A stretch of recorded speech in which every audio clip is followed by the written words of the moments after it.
Welcome to Rich in Life, a podcast for anyone looking to be entertained while picking up a few tips on life, luxury, and resilience. And now your host, Rich Irani. Hi, I'm Rich Irani, and here we are at Rich in Life. Today, my guest, I have Kate McGuire, and I'm saying it like that. Kate McGuire, and it sounds Irish, but she's actually British.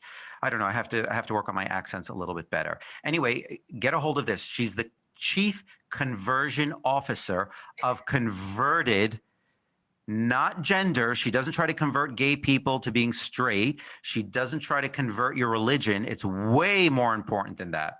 She tries to convert your closet. And how she does that is taking stuff that you own in your closet that you haven't worn, that might have been so expensive that you bought for a wedding, for an engagement party, for a bar mitzvah, a christening, and it just sits there and you don't know what to do with it. And Kate is the expert on converting that into something more modern. She's all about sustainability, which we're going to get into because, you know, I always hear it a lot. Stella McCartney, sustainability, blah, blah, blah. How much sustainability can there be when she's coming out with 1,000 pieces every 3 months? I mean, that's not sustainable, but we're going to get into it. So here we are with Kate McGuire. Hello, Rich. Very, very good to be here. Very nice. Oh, thank you. Thank you for taking the time to come because I know that you're a busy woman. I love what you're wearing, by the way. Is that something you yourself converted in any way? Well, funnily enough, it is. Now that you ask, it is a vintage Carolina Herrera suit. It's a yellowy, sort of a yellow-orange woolen suit. And I bought it actually at a thrift shop in Southampton. And it was, you know, just like kind of very boxy and not very wearable. And I just did a bit of nip and tucking, bit of a conversion, and I'm rather happy with it now. Yeah, it looks fabulous. You took in the shoulders, I presume. You made it narrower, you slimmed it. The collar.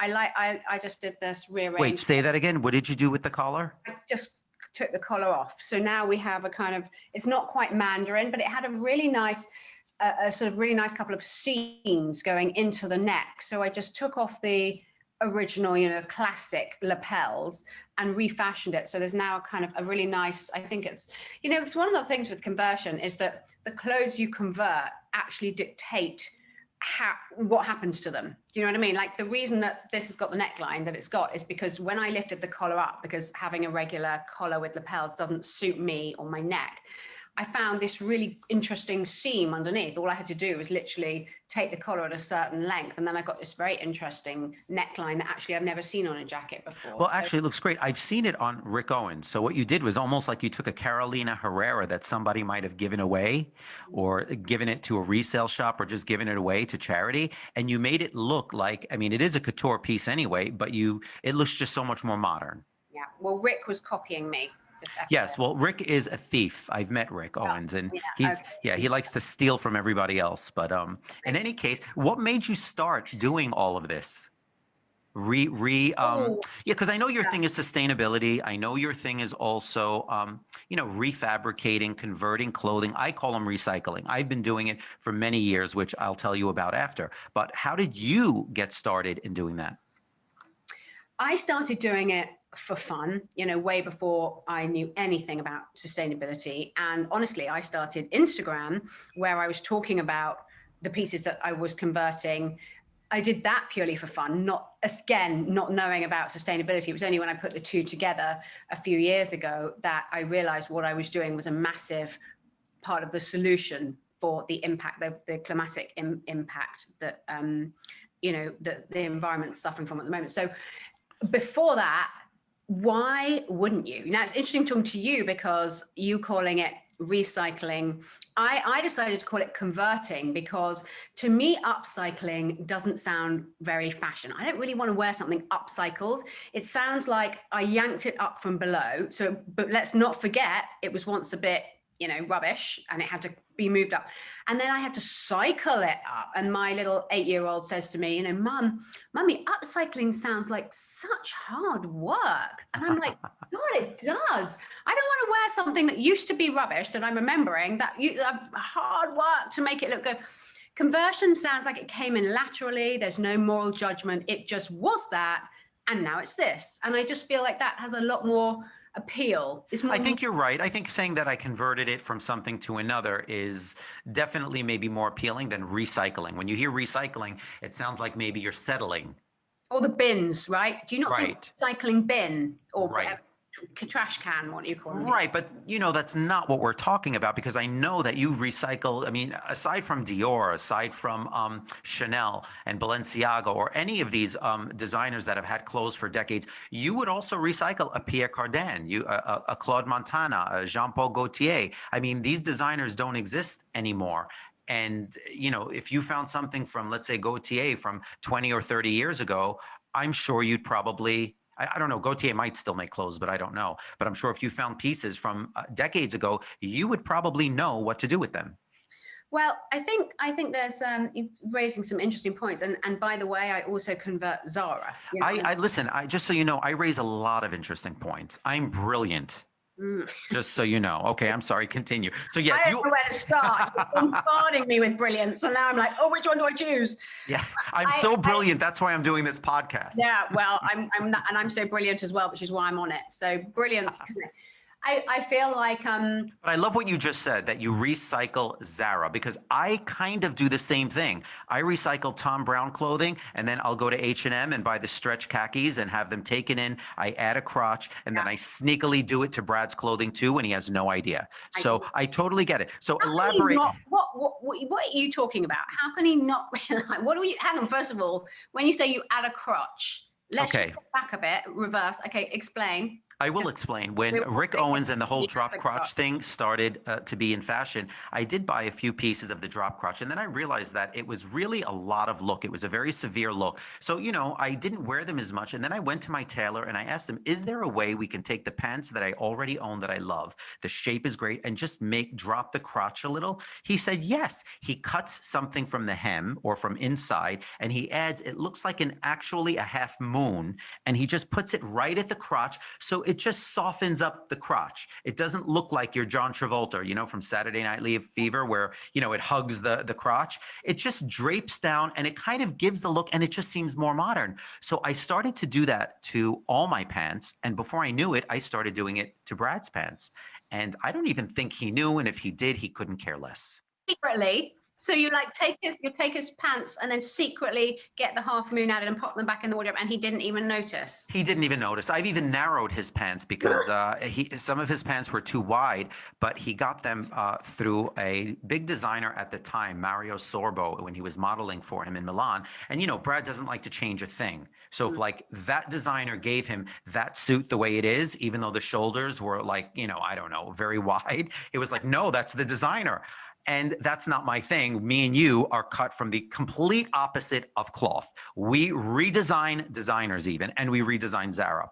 So what I would do is take an old pair, a pair that I bought with him, not actually an old pair, a new pair that I had bought with him, and I take the old ones and have him copy the shape of the pant. Oh. So I would narrow his stuff. But all that controlling stuff ended with the kids. Now I'm just, now I'm just bitter and resentful of everything. Goodbye. Yeah, exactly. So you know what, you really are though on your brilliance. The thing is, right? You're saying something really important here. A lot of, I would say, the vast majority of people, when they buy a designer garment, they assume that they should fit that. Like that garment is gold, and they should fit into it, right? Because it was made by a designer. It's designed in this way. It's got big shoulders, whatever it's got. It's got to look good on me. And we forget that each garment is made in a certain size, that size has to cater for every body shape from 5 foot to 6 foot within the vicinity of that one size. And how on earth can we expect these pieces to suit everybody? It's nuts. And we go into a changing room, we put it on, it doesn't work, it doesn't fit. And who feels bad? Who comes off badly? We do. Well, what's wrong? Oh my God, it doesn't fit me. Oh my God, I've gone up. All this kind of this weird self-talk that we do in relation to an inanimate object of which the sizing has been decided by God knows who. Right.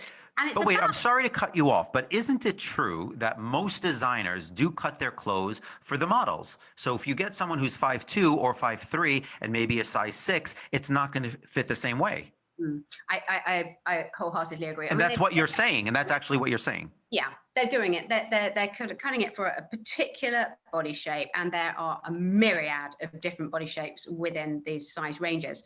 So the point of conversion is to, there's two things really. I think in order to feel really comfortable in the garment and have it look its best on you, it needs to fit. Fit is critical. So the chances are whatever you buy off the peg will not fit you well. Like, it's much more likely to not fit you than fit you. So you then, you can work with your tailor or your dressmaker, whatever. You just, and actually, you know, your own eye, what do you feel comfortable in? Is it hugging your waist where you want it to? Are the shoulders in the right place? You know, are they stretched? Do you need a bit more fabric in here because maybe you've got a small waist and wider shoulders, or other way around? Anything can be done, as you've found yourself with your inserting that half moon. I mean, that's correct. I'm loving your, we'll have to swap numbers afterwards because that guy is brilliant. But that's a classic example. So you make it fit, first of all. You are then going to feel confident because you're wearing a bespoke piece, right, that fits you. And then you figure out what your unique style is. And I think a lot of people have an edge, right? Everybody has, I feel like they have a natural edge that they'll go to. And then they have this imaginary edge, which is who they would really like to be. Like, oh, this is who I really am, but I'm never going to go there because that's a bit scary. And I think that conversion allows you to explore and push your own boundaries in a way that you feel comfortable. So you can take elements of a design, like even like a simple thing, like taking a piece of colorful ribbon or a stripe and adding it, you know, down the side of a jacket or along a lapel. And you just get your dressmaker to do that. You go to the shop, you choose the ribbon, you match it, the dressmaker does it. It revolutionizes your garment, and you did it. It's your style. How many people will compliment you on that piece? You know, you can guarantee people will compliment you. And what's even more important is how you feel about it yourself. And if you have creative input into a piece, you are guaranteed to love it more, wear it more, value more, and that ultimately is a really sustainable practice. So that is so interesting, and I love it because I'm going to tell you a story. I mean, I used to have a lot of black tie affairs to where, you know, I'd have to wear a tuxedo, and, you know, the shapes changed. And I remember one year I was in a dilemma of, I had a few weddings coming up. I think it was my niece's even, and I couldn't find a black tuxedo that I loved. Everything was either too fussy, too expensive. I found a black suit that I loved with very slim shoulders, kind of like with a 60s vibe, but it was a suit. And I added the grosgrain where I wanted to add it. And Wow. I made it into a tuxedo, a regular black suit. I made into a tuxedo, which probably cost a third or fourth of what I probably would have spent had I really, you know, set out to buy a tuxedo that I wanted. Yeah, well, that's brilliant. And this is what, you know, I think this is really important to share with listeners. How easy, once you decided, okay, first of all, you recognize that, you know, a tux has grosgrain on it. How easy was it for you to go and get the grosgrain? Oh my goodness. It was so easy to get it. And not only that, I forgot where I went. It was so long ago. I went, it was Herman. It was down in like the 30s or 40s. You just Google the best fabric stores. And I got the most expensive, the thickest one they use that Lanvin uses, the most expensive, beautiful grosgrain. And what does it cost? $7 a yard. I mean, for the most expensive one, it's nothing. You buy 3, 4, 5, 10 yards, you know, just in case, you know. Exactly right. I mean, so you could go off piste. You could put a navy grosgrain on. You could put a navy grosgrain and like a thinner grosgrain stripe down the side of your pants to go with it, you know, and you're wearing a navy velvet bow tie. And, you know, that it's so easy. People just don't think to do it. And that's partly what my mission is. It's to raise awareness of the fact that we all have a lot of clothes sitting in our wardrobes that are not being worn, and they can be inexpensive clothes, they can be expensive, but the chances are, with a little bit of conversion, you could be wearing those clothes a lot more and really enjoying them, rather than going out and buying new piece after new piece that, again, maybe it may work, may not work, or, you know, you go out of fashion. You've probably got stuff in your wardrobe that's just not fashionable anymore. It just doesn't feel very now, and you want something fresh. But the fabric is great. The fabric's fabulous. So you don't need to go out and buy something new. You need to convert what you've got and even join pieces together. Take the sleeves off one thing, put them onto another, cut your coats off into little jackets, just completely change the shape. Like you said, add the grosgrain, add the ribbons, change the buttons, and you've got a completely brilliant, totally unique, bespoke piece that no one else will have. It's cooler. So is this where the sustainability comes in? I want you to explain to our audience what exactly people mean when they say sustainability in fashion. You know, I get what sustainability means in life, in the way we live, and not using plastic, and, you know, watching how much garbage we put out there. But what does it mean when it comes to fashion and sustainability? That's a good question. So the way that fashion is in really environmentally impactful in not a good way, because of actually the whole process. The making of it is detrimental to the environment. That uses waste. Well, I mean, no, so you've got water, chemicals, just the way we produce our fashion. Then you have the supply chain, you have the distribution, so all the carbon impact. But you've got, I mean, just literally, if you take, I mean, there's this great analogy, actually, if you think about jeans. So I think it takes 1,600, I want to say, 1,600 gallons of water to produce one pair of jeans. And that's the equivalent that you or I would drink over a 5-year period of our lives. Like, what? That to make one pair of jeans. And how many pairs of jeans do we all have? So you can imagine the enormous amount, and that's chemicals as well. That's not just water. That's water, chemicals, and all the rest, right? And we're producing 100 billion garments a year, and there are 7.5 billion of us. So there's we're overproducing this stuff, which we're having to sack the planet to do and pollute the planet. And then at the other end of the spectrum, because there are only a much smaller number of us than garments being produced, the garments have to be disposed of. People value the waste more. I spoke to a woman in Italy, actually, who is designing a whole range. And she said that literally they're picking up dead stock fabric for nothing because it's cheaper for them to give it away than have it incinerated. And they just want the space. They don't want the fabric. It's over, it's last season. And so think about the amount of waste. Where do we put that stuff? So it's funny you say that. That's exactly how I feel all the time about everything. Where is all this garbage going? Yeah. I mean, I had Where do you think it goes? Where do you think Stephanie said, I don't know, where does it go? It goes into landfill, or it gets exactly. burned. So I had Stephanie Safarian from the Mommy Minimalist. Is that what it is, Brad? And she diagnosed me as eco-anxiety. I have eco-anxiety because, I have things from the kids that they've outgrown. Some of it, is underwear. And I'm like, I just hold on to it. What do I do with it? You can't give underwear away. You have to throw it in the garbage. But yet I'm so, it's like I get anxiety just throwing things into the garbage. And like you said before, there's so much product out there at every price point from every part of the country. Where is all this going? There's not enough people in the world to wear this and to buy this, even if they wore a different outfit every day. So that's part of what sustainability is, including the materials, correct? Including the kind of materials that they use. Yeah. So it's the production and then it's the disposal. So think about both ends of the spectrum. It's environmentally damaging to make it, and it's damaging to dispose of it.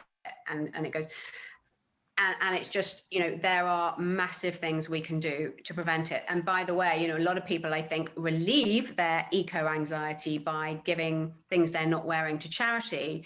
And there's a stat out there that says 2% of what we give to charity actually gets sold. The rest of it gets either incinerated or it gets shipped off to other countries, and and it becomes rags, and then what happens? It eventually, and there are these massive container ships piled high with clothing traveling all over the seas right now. It's just, and every single second, every single second, one container load or truckload of clothing is being dumped into landfill every single second. See, that to me is heartbreaking. So the bigger question is this: do you think if people were more aware of sustainability and tried to convert the clothes they have and were more aware of shopping? In other words, I know so many people, because we didn't get into the cost yet of how much people should spend if they are converting clothing.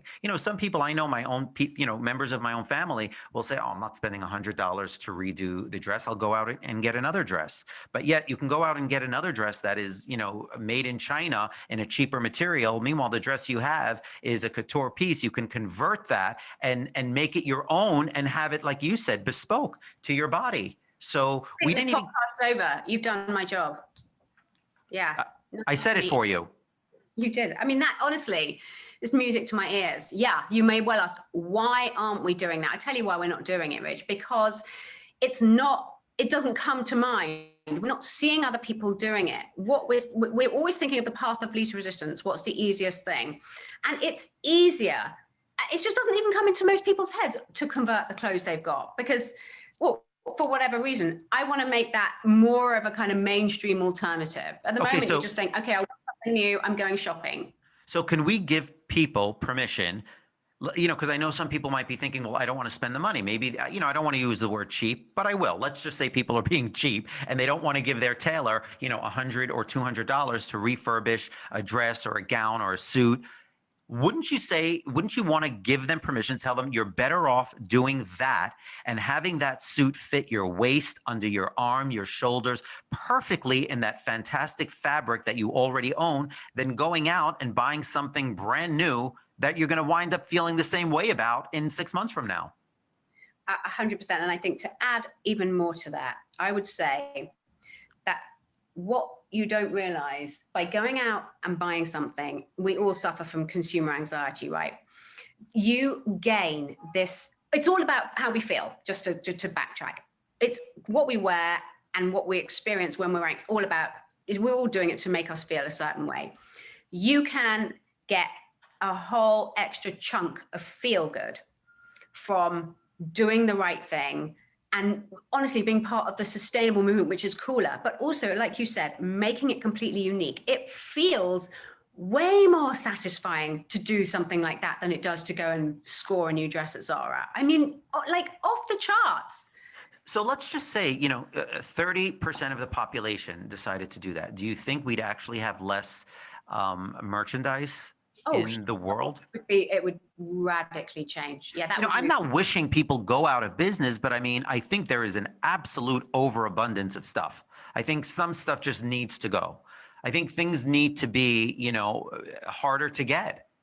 Well, I think a lot of it's happening at the fast fashion end. So what's happened is that clothing is becoming too cheap. That's why people do it. It's cheaper.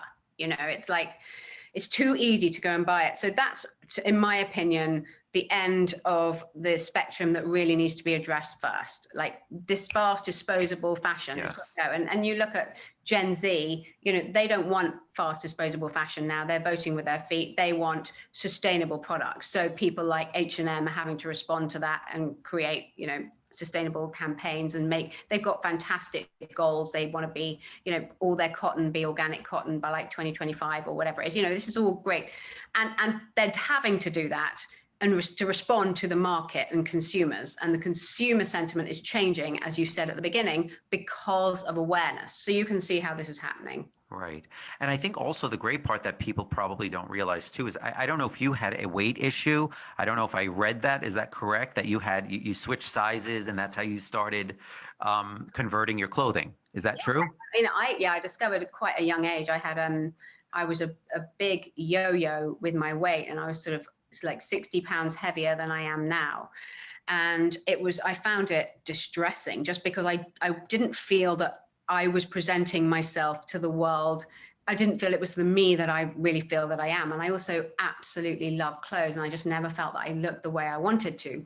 So I discovered that with a tweak here and there, I could gain a lot of confidence because I would think that I was being viewed in a different way. To my mind, this bit was highlighted that I wanted to show off, and this was being hidden. And so it gave me a real sense of empowerment. Like I was able to control what you were looking at because I tweaked my clothes to shape. So right. Yeah, that was massive for me.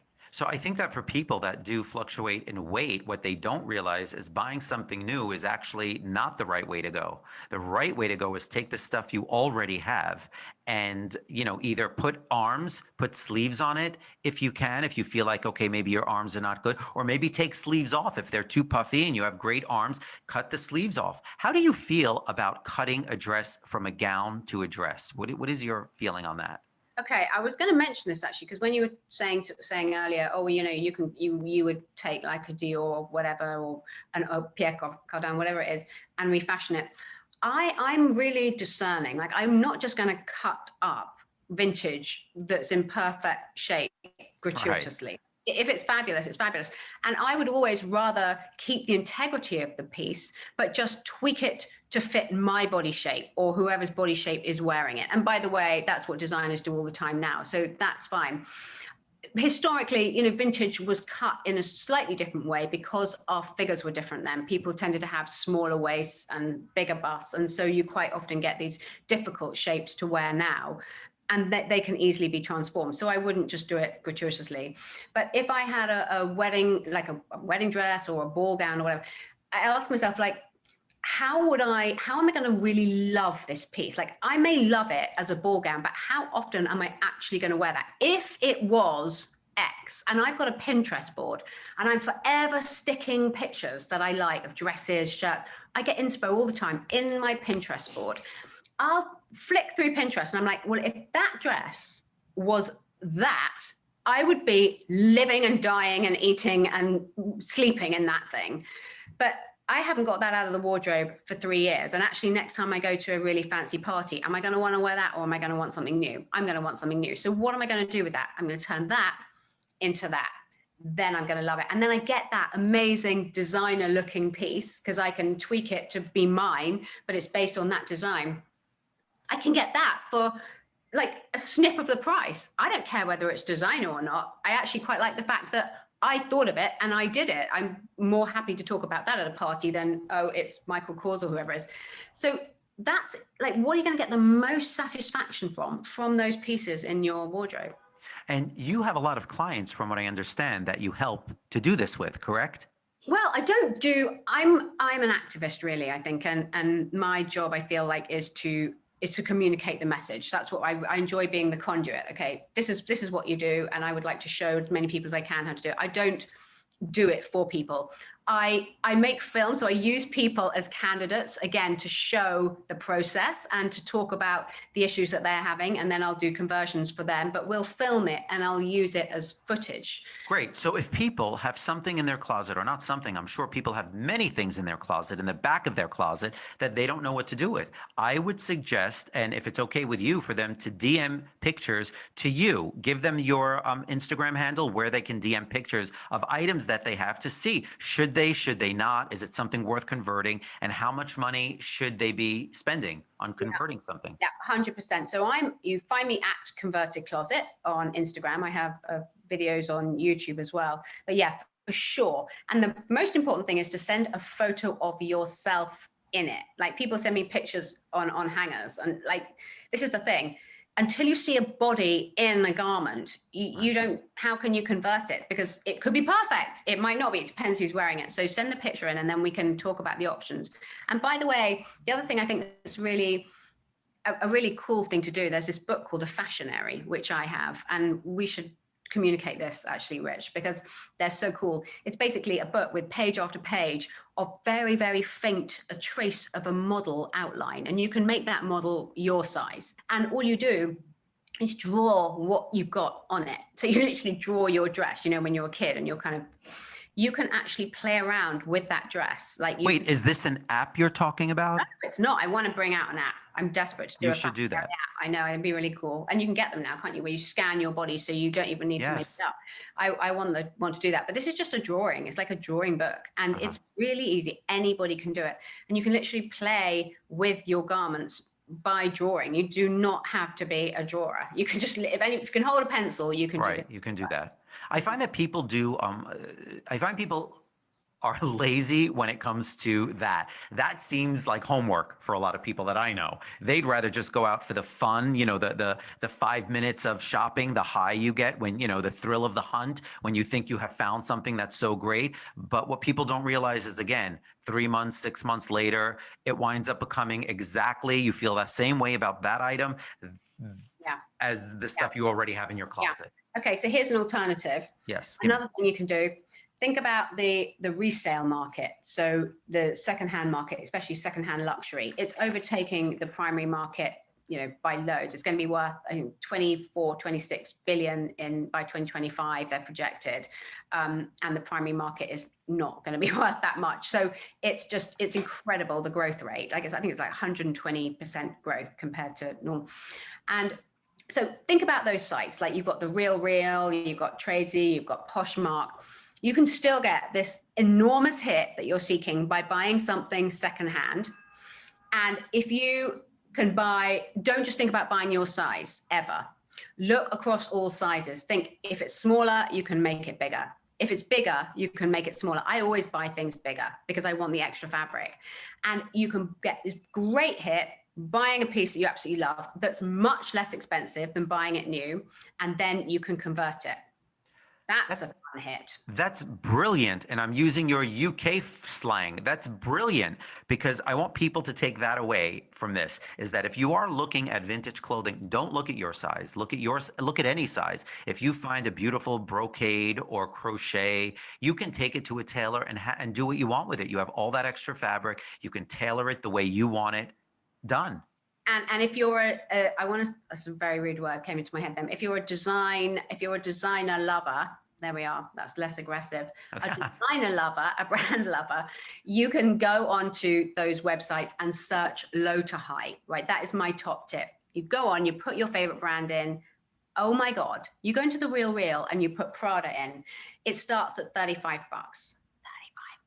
And you've got like all this stuff. You have to go through, So you're saying to actually filter it and start from low to high. Oh, yeah. You may find the chances of you finding stuff on the lower end is extremely probable. You don't need to start at the high. And think about joining pieces together as well. Because you don't have to look at size. We already established you're not looking at your size, so it doesn't matter. So like a weird size might be going for a lot less than. That's so interesting. 100% they do. So tell me, what brought you from the UK to New York City, actually? My New Yorker husband, Rich. We've been married for 10 years, and he's been in the UK for a long time, and we'd always planned on coming over here. And I have grandparents who lived in Florida actually for 12 years when I was younger. So I've always felt this very strong affinity to the States, and it's kind of part of who I am, really, my American grandparents.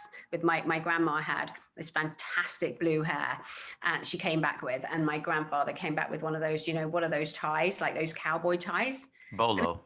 I cannot tell you, like, these are really English people, and they like walked out of Florida with blue out of hair. Texas. They look like they came out of Texas. Oh yeah, they did. And that was them, like, defined forever. So I've got that in my blood. I'm not sure that's a great thing, but yeah, so I love it. I mean, it's really weird as well. I moved in the middle of a pandemic, the pandemic.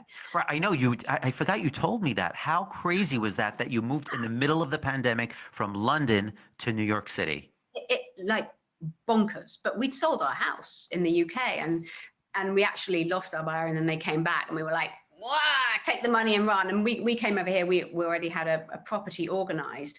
But it was interesting because there was this wave, the first wave in the UK. When that first wave, after it happened, everyone really started to relax. And of course, that didn't bode well for the UK, because then the second wave was even bigger. In New York, it was a different approach. I remember when we first arrived here, everyone was wearing masks. Like, I remember someone shouting at the street at me when I was standing outside my apartment, and they were unloading the furniture. And and someone was like, "Where's your mask?" And I was like, "What? Like, what? I'm standing on my..." You should have just very politely told them in your British accent to fuck off. Fuck off. Tell them it's my body, my choice. Do you know what? It's really hard, isn't it? Because I think that phrase, I'm sorry to interrupt you, but I think that phrase, my body, my choice, is only applicable if you want to kill a baby. I don't think it refers to anything else. I think it's only if you're going to kill a fetus is where that is applicable. Brad's cringing. Sorry. Brad is cringing from that very bold statement. Yeah, I'm cringing with you.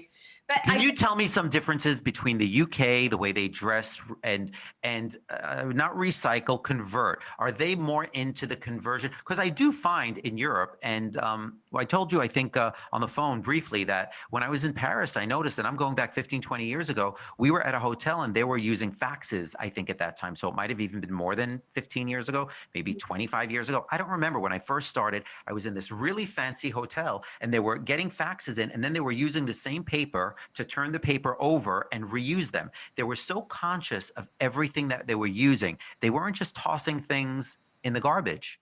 So I found that I found Europe to be very good with that. Are they still as mindful as that? I would Particularly say, in the UK.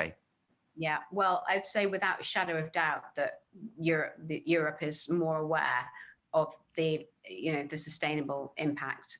You've got lots of organizations there like the Ellen MacArthur Foundation. You've got the Copenhagen Fashion Summit, for starters. I mean, everybody comes there from all over the world.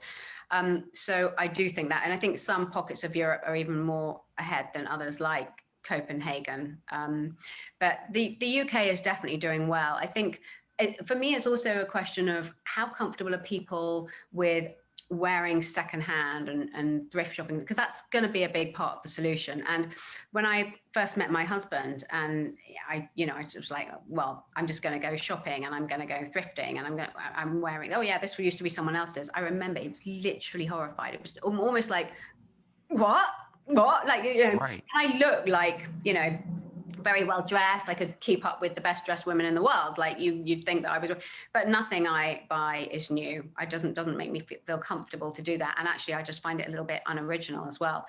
So he had this attitude of like, oh my God, for him, it would be like a sign of just being poor. Yeah, a little bit. And just, it's also dirty. I think there's just this, and I've come across a few Americans who've still got this sort of attitude of it's like, oh, it's been worn before. That's unhygienic. There's a big thing in America. Oh, come on. No, Europe definitely doesn't have that same obsession with hygiene that America does. I'm not kidding. But we're coming back. That sounds great. Yeah, I did. It's funny because I used to go to thrift stores like Screaming Mimi's, Patricia Fields, and all these other fabulous ones in New York City. And I remember seeing people that I knew from Dolce & Gabbana that were, they were in the team of designers, and I don't know exactly what their position or what their title was, but I remember meeting them in Milan when I'd go buying, and I'd suddenly see these young guys shopping in these vintage stores. And I didn't realize, I thought they were shopping for themselves. It turns out they weren't. They were shopping to take back to Dolce & Gabbana, and they were redoing, which he did. I know he did all these wool polo shirts, that were $600 at the time. I was buying them for $25 or $60 from the vintage stores. Granted, they were not the best fabrics, but they had, these cool collars and the stripe and, very 60s feeling, and they would take them back. And that's when I realized how much these designers rely on thrift clothing. So how do we get rid of the stigma of secondhand clothes? Maybe we don't call it secondhand clothing. Maybe we just call it, I don't know, what can we call it? Some people call it pre-loved. I think we just have to get over ourselves and what it's called. I do think that as we become more aware of the environment and the impact, it's like for me, I use the word cool quite a lot, and I've realized that, and I think I overuse it. So I'm trying not to, but for the purpose of this, I want to use it because I really believe that drives so much. It drives the fashion industry. It's like, it's always the latest. It's the cool, it's the edge. Like, what is it that we're looking for?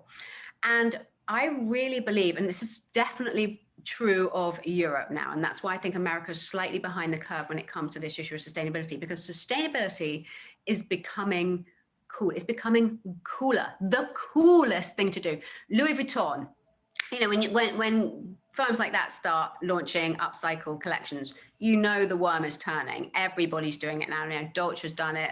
Obviously, Stella's been doing it, for years. But all these big brands that you're not expecting to see are getting involved in the upcycling. So sustainability is being given this, really prestigious fiction. And I think that is going to change the way people think and buy. And part of that is the idea of wearing secondhand. I'll tell you a good example. I was on the Upper East Side. It's quite funny, having dinner, and there was a table in front of us, a circular table, and two couples.